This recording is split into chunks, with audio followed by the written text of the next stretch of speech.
सलामकुम खान साहब की मुबैना आडियो लीक जी सामने आ गई और लिबरल जोड़े उन्होंने हमायती ने उन्होंने वालों तो बथेरिया तवीलों दलीलों पेश की जा रही लिबरलिज्म के हवाले नाल बहुत सारिया गल्लां दुरुस्त ने और जोड़े उन्होंने मजहबी फॉलोवर ने क्योंकि दोवों तरह के फॉलोवर ने उन्होंने जोड़े मजहबी फॉलोवर ने वो फिलहाल चुप ने चुप वटी हुई उन्होंने कोई समझ नहीं आ रही कि गल करनी। जोड़े लिबरल्स ने उन्होंने वालों ये गल दुरुस्त है कि ठीक है परसनल लाइफ है और कसूरवार वो नहीं कसूरवार वो ने जोड़े ये वीडियोज़ लीक कर रहे हैं और लीक कौन कर रहे हैं सारी कौम को ही पता है। जे कोई आखे कि मैंने नहीं पता तो वो बस उल्लू का पट्ठा ही है फिर। लेकिन असल चीज़ ये वे कि लिबरल होण या मजहबी लोग होण या उन्होंने मदीने की रियासत वाले हवाले होण जोड़े कि बहुत मुनाफकाना सन इन्हां सारिया गल्लां जो तुसी पासे भी रख दो ना मैं तो ये कहना कि जो तुसी मदीने की रियासत का हवाला ना भी दो यानी अगर उन्हें ना भी गल की होंदी मदीने की रियासत की तो तां भी क्योंकि बहुत सारे लोग ये कहते हैं इस वास्ते इनू गलत कह रहे हैं जोड़े दूजे पासे के लिबरल ने जोड़े इन्होंने मुखालिफ ने कि जी ये मदीने की रियासत की भी गल कर रहे सन। तो मैं कहना कि तुसी मदीने की रियासत की गल विचों कढ़ भी दिओ तो सिंपली इन्ना दसो कि तुसी किसी आम आदमी नूं किसी माड़े नूं किसी साडे जिहे गरीब बंदे नूं इंज दे किरदार दे नाल या इंज दी वीडियो लीक्स तो बाद लीडर चुन लोगे तुसी तो उंज ही नहीं चुनन नूं तैयार एक माड़े बंदे नूं या एक ऐसे बंदे नूं जिहड़ा तुहाडे विचों होवे यानी आम पाकिस्तानियों के विचों होवे सैलीब्रिटी ना होवे ते मसला जिहड़ा है वो ना मजहब है ना लिबरलिज्म है मसला है शख्सियत परस्ती बुत परस्ती जिहड़ी शख्सियतां दे बुत अंदर पाले हुए ने सारिਆਂ ने हर इमरान खान का हामी लिबरल ते मजहबी बंदा इस बुनियाद ते उन्होंने माफ़ी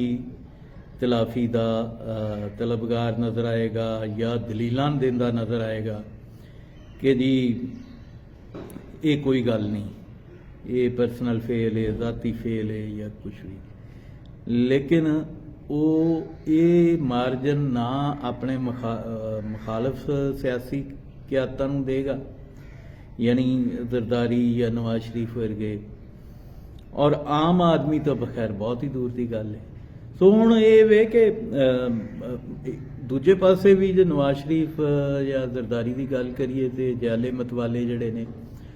उन्हां दा हर गुनाह तो माफ़ करन नूं तैयार हुंदे ने और यही तकरीबन यही दलीलां फोटोकॉपी उन्हां वल्लों आउणगीआं जे उन्हां दीआं वीडियोज़ आडियोज़ लीक होणगीआं और आडियो वीडियो लीक होने की किहड़ी गल है कि सारा कुछ ही सामने है। ताहिरा सैयद का केस सामने है जरदारी साहब का इन्ना जरूर है कि उन्होंने खिलाफ कोई चीज़ साबित नहीं हुई और मज़े की गल है कि जिहड़ा बंदा सब तो ज़्यादा बद किरदार समझा जाता सी उहदे खिलाफ कोई सबूत सामने नहीं आया। तनवीर ज़मानी और फिर की ना सी वो मॉडल का अयान अली इंज दे बथेरे इल्ज़ाम लाए गए लेकिन ना कोई वीडियो इंज दी कोई फेक वीडियो ही ये तो कहते ना जी फेक वीडियो है मैं कहना उनकी फेक वीडियो भी अज तक सामने नहीं आई तो लेकिन वो सब तो ज़्यादा बदनाम वो सी और इसे बुनियाद पर बदनाम सी कि जी वेखो जी बद किरदार है वेखो जी ये पैसे लैंदा है कमिशना मंगदा है फलानी जनानी नाल इहदे ताल्लुक ने और फलानी नाल इहदा विआह होया वो कोई चीज़ साबित नहीं हुई। लेकिन हुण इन्हां दीआं क्यादतां ते अपनियां दा सब कुछ साबित होया है। ताहिरा सैयद तो लैके इमरान खान दीआं लीक आडियोज़ तिकर जिहड़ा कि दोवां जमातां दे स्कैंडल साहब नूं पता ने एक जिहड़ी की सी उकाड़े वाला स्कैंडल सी कोई DPO दी बीवी नूं डिवोर्स कराउण वाला वो भी सब नूं पता है और ओहदा ढंडोरा यूथियां रज के पिटिया मतलब उन्होंने आम करन दे विच यूथियां दा बड़ा किरदार सी तरीके इंसाफ वालियां दा ਲੇਕਿਨ ਅੱਜ ਉਹ ਕਹਿ ਰਹੇ ਨੇ ਕਿ ਇਹ ਜਿਹੜਾ ਹੈ ਇਹ ਫੋਨ ਕਾਲ ਜਾਂ ਆਡੀਓ ਕਾਲ ਜਿਹੜੀ ਹੈ ਇਹ ਰਿਕਾਰਡਿੰਗ ਇਹ ਤਾਂ ਜ਼ਾਤੀ ਜ਼ਿੰਦਗੀ ਹੈ। ਸੋ ਜ਼ਾਤੀ ਜ਼ਿੰਦਗੀ ਇਸ ਮੁਨਾਫਕ ਕੌਮ ਨੂੰ ਦੂਜਿਆਂ ਵਾਰੀ ਨਜ਼ਰ ਨਹੀਂ ਆਉਂਦੀ, ਸਿਰਫ ਆਪਣਿਆਂ ਵਾਰੀ ਨਜ਼ਰ ਆਉਂਦੀ। ਔਰ ਪਸੰਦ ਦਾ ਲੀਡਰ ਅਗਰ ਇਹਨਾਂ ਦਾ ਜੋ ਮਰਜ਼ੀ ਕਰ ਲਵੇ, ਉਹ ਚਾਹੇ ਕਾਣਾ ਦਜਾਲ ਹੋਵੇ, ਇਬਲੀਸ ਹੋਵੇ, ਉਹਨੂੰ ਆਮ ਮਾਫੀ ਹੈ, ਉਹਦੇ ਵਾਸਤੇ ਹਰ ਦਲੀਲ ਮੌਜੂਦ ਹੈ। ਲੇਕਿਨ ਮੁਖਾਲਫ ਵਾਸਤੇ ਇਹ ਸਾਰੇ ਮੁਸਲਮਾਨ ਨੇ ਔਰ ਇਹ ਸਾਰੇ ਅਸੂਲ ਪਸੰਦ ਨੇ। ਸਾਡੇ ਵਾਸਤੇ ਤਾਂ ਤਕਲੀਫ ਦੀ ਗੱਲ ਇੰਨੀ ਹੈ ਕਿ ਅਸੀਂ ਜਾਣਦੇ ਹਾਂ ਕਿ ਇਹ ਸ਼ਖਸੀਅਤ ਪ੍ਰਸਤ ਕੌਮ ਜਿਹੜੀ ਹੈ ਇੱਕ ਆਮ ਆਦਮੀ ਨੂੰ, ਇੱਕ ਮਾੜੇ ਪਾਕਿਸਤਾਨੀ ਨੂੰ ਇੰਨੀ ਗੁੰਜਾਇਸ਼ ਦੇਣ ਨੂੰ ਹਰਗਿਜ਼ ਤਿਆਰ ਨਹੀਂ। ਲੇਕਿਨ ਇਸ ਮਾਮਲੇ ਦੇ ਉੱਤੇ ਇਹ ਸਾਰੇ ਦੇ ਸਾਰੇ ਅਲਟਰਾ ਲਿਬਰਲ ਲੋਕ ਨੇ। ਇਹਦੇ ਬਾਰੇ 'ਚ ਇਹਨਾਂ ਨੂੰ ਸਾਰੀ ਦੁਨੀਆ ਦੀਆਂ ਮਿਸਾਲਾਂ ਯਾਦ ਆਉਂਦੀਆਂ ਨੇ। ਬਿਲ ਕਲਿੰਟਨ ਯਾਦ ਆਉਂਦਾ ਹੈ, ਹੱਤਾਂ ਕਿ ਕੱਲ੍ਹ ਤੱਕ ਕਈਆਂ ਹੱਦ ਕਰ ਦਿੱਤੀ। ਉਹਨਾਂ ਜਨਾਹ ਸਾਹਿਬ ਦੇ ਵੀ ਹਵਾਲੇ ਦਿੱਤੇ ਕਿ ਜਨਾਹ ਸਾਹਿਬ ਦੇ ਵੀ ਇਸ ਤਰ੍ਹਾਂ ਦੀਆਂ ਚੀਜ਼ਾਂ ਹੈ ਸਨ, ਤਾਲੁਕਾਤ ਹੈ ਸਨ। ਮਤਲਬ ਇਹਨਾਂ ਮਾਜ਼ੀ 'ਚ ਇੱਕ ਇਮਰਾਨ ਨੂੰ ਜਸਟੀਫਾਈ ਕਰਨ ਵਾਸਤੇ ਪੂਰੀ ਦੁਨੀਆ ਦੀਆਂ ਮਿਸਾਲਾਂ ਲੈ ਆਉਂਦੇ ਨੇ ਔਰ ਇਹ ਨਹੀਂ ਸੋਚਦੇ ਕਿ ਇਹ ਜਿਹੜੇ ਨੇ ਉਹ ਬਾਕੀ ਲੀਡਰ ਜਿਹੜੇ ਸਨ ਉਹਨਾਂ ਤਾਂ ਕੋਈ ਵੱਡੇ ਵੱਡੇ ਦਾਅਵੇ ਨਹੀਂ ਸੀ ਕੀਤੇ ਮਦੀਨੇ ਦੀ ਰਿਆਸਤ ਦੇ, ਗੱਲ ਤੇ ਹਦੀਸਾਂ ਵੀ ਨਹੀਂ ਸੀ ਸੁਣਾਉਂਦੇ ਤੇ ਮਜ਼ਹਬ ਨੂੰ ਇੰਜ ਵਰਤਦੇ ਵੀ ਨਹੀਂ ਸੀ ਜਿਵੇਂ ਇਮਰਾਨ ਨੇ ਵਰਤਿਆ। ਬਹਰਹਾਲ ਇਹ ਇਸ ਮੁਲਕ ਦੇ ਮੋਮਨੀਨ ਦਾ, ਇਸ ਮੁਲਕ ਦੇ ਮੁਸਲਮਾਨਾਂ ਦਾ ਮੈਜੋਰਟੀ, ਸਾਰੇ ਨਹੀਂ ਲੇਕਿਨ ਮੈਜੋਰਟੀ ਅਕਸਰੀਅਤ ਇੰਜ ਦੀ ਮੁਨਾਫਕਤਾਂ ਦਾ ਸ਼ਿਕਾਰ ਹੈ ਔਰ ਇਹ ਗਾਏ ਬਗਾਏ ਸਾਡੇ ਸਾਹਮਣੇ ਆਉਂਦੀਆਂ ਰਹਿੰਦੀਆਂ ਨੇ। ਕੌਮ ਆਪਣੀ ਇਸਲਾਹ ਕਰਨ ਨੂੰ ਤਿਆਰ ਨਹੀਂ ਔਰ ਦੂਜੇ ਤੇ ਉਂਗਲ ਚੁੱਕਣ ਵਾਸਤੇ 24 ਘੰਟੇ 48 ਘੰਟੇ ਤਿਆਰ ਰਹਿੰਦੀ, ਬੈਠੀ ਰਹਿੰਦੀ। ਤੇ ਸਾਰਿਆਂ ਤੋਂ ਪਹਿਲੇ ਤਬਦੀਲੀ ਜਿਹੜੀ ਹੈ ਉਹ ਆਪਣੇ ਅੰਦਰ ਲਿਆਉਣੀ ਹੁੰਦੀ।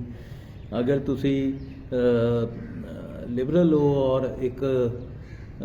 ਆਮ ਆਦਮੀ ਨੂੰ ਵੀ ਇੰਨੀ ਗੁੰਜਾਇਸ਼ ਦੇਣ ਨੂੰ ਤਿਆਰ ਹੋ ਜਾਂ ਆਪਣੇ ਮੁਖਾਲਫ ਲੀਡਰਾਂ ਨੂੰ ਵੀ ਇੰਨੀ ਗੁੰਜਾਇਸ਼ ਦੇਣ ਨੂੰ ਤਿਆਰ ਹੋ ਕਿ ਅਗਰ ਉਹਨਾਂ ਦਾ ਕੋਈ ਇੰਦਾ ਸਕੈਂਡਲ ਆਉਂਦਾ ਹੈ ਤੇ ਤੁਸੀਂ ਉਹਦੇ ਬਾਵਜੂਦ ਉਹਨੂੰ ਨਜ਼ਰਅੰਦਾਜ਼ ਕਰਕੇ